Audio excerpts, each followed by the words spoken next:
Karma healing रे के इस चैनल में आपका स्वागत है। दोस्तों, आज हम बात करेंगे माथे पे लगाए जाने वाले सिंदूर और बिंदी की।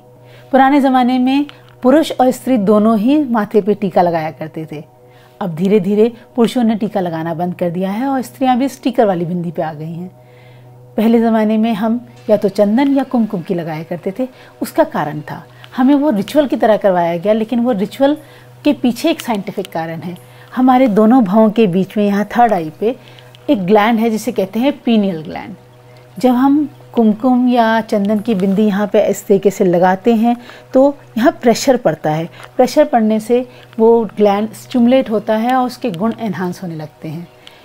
यह थर्ड आई हमारा इंट्यूशंस का काम करती है, हमारी तरफ बहुत सारे इंट्यूशंस को अट्रैक्ट करती है। थर्ड आई को अगर हम स्टिमुलेट करें तो हमारा स्लीप पैटर्न बदलता है, हमारा डिप्रेशन लेवल कम होता है।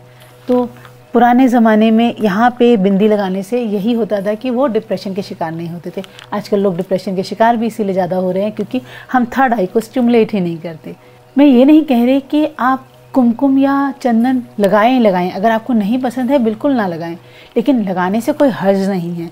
पर अगर आप दिन में थोड़ी देर के लिए आप यहाँ पे हाथ रख के अपनी उंगली रख करके इसे ऐसे दबाते हैं तो ये स्टिमुलेट होगा। मतलब तो प्रेशर पड़ने से है। हाँ, चंदन क्योंकि ठंडा होता है तो ठंडक से ये स्टिमुलेट हो जाता है, और कुमकुम लाल रंग का होता है। लाल रंग अपनी तरफ ऊर्जा को अट्रैक्ट करता है, इसलिए यहाँ पे अपने आप स्टिमुलेशन शुरू हो जाता है। लाल रंग उस चीज़ को एनहांस कर देता है, इसलिए इसका कारण था। क्योंकि रंग भी अपनी तरह से काम करते हैं, तो इसलिए लोगों ने बताया कि आपको चंदन या कुमकुम लगाना चाहिए या हल्दी का टीका लगाना चाहिए। पर हम धीरे धीरे इस रिचुअल को ख़त्म करने लग गए। साथ ही अब मैं आपको बताने जा रही हूँ अपने माथे पे लगाए जाने वाले सिंदूर की। स्त्रियों को अधिकतर सिंदूर लगाया जाता है विवाह के बाद। विवाह के बाद सिंदूर लगाने का कारण क्या है ये आपको मैं बताऊँ। इसलिए है क्योंकि जब यहाँ पे जो हमारी वेन है वो हमारी याददाश्त की वेन है। जब स्त्रियां शादी होती है तो शादी होने के बाद वो अपना घर छोड़ के किसी और के पास आती हैं, किसी और के घर में आती हैं, और वहाँ उन्हें एक ही समय पे जाने कितने सारे लोगों से अपने संबंध बनाने होते हैं, सबको समझना होता है। ऐसी स्थिति में वो स्ट्रेस में आ जाती हैं। जब वो स्ट्रेस में आती हैं तो धीरे धीरे करके उनका जो वेन है वो धीमी पड़ने लगती है और उनका याददाश्त कम होने लगती है।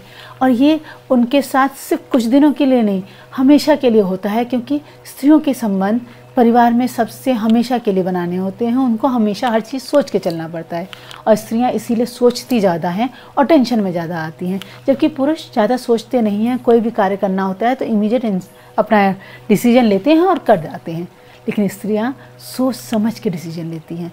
इसलिए धीरे धीरे उनके उस वेन पे जोर पड़ने लगता है और वो वेन हल्की होने लगती है और उनकी याददाश्त कम होने लगती है।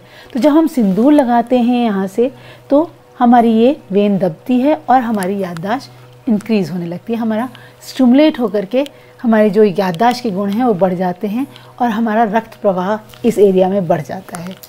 उम्मीद करती हूँ कि आज से आप बिंदी लगाएंगे और सिंदूर को साइंटिफिक तरीके से लगाएंगे। पहले कुमकुम को इस्तेमाल किया जाता था सिंदूर के तौर पे।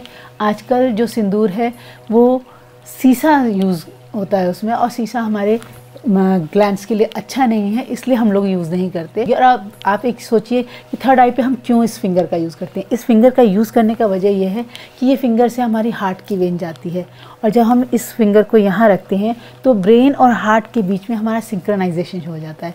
दोनों सिंक्रोनाइज हो जाते हैं, दोनों एक तालमेल के साथ काम करते हैं। इसलिए हर चीज़ के पीछे कुछ ना कुछ एक साइंटिफिक कारण है, और हम सब रिचुअल के तौर पर सिर्फ उसे करते चले जाते हैं। उम्मीद करती हूँ कि आज से आप सिर्फ रिचुअल की वजह से नहीं, उस साइंटिफिक कारण की वजह से इस नियम को, इस रिचुअल को करेंगे। इसी उम्मीद के साथ कि आप स्वस्थ रहेंगे, मस्त रहेंगे, मैं आपसे विदा लेती हूँ।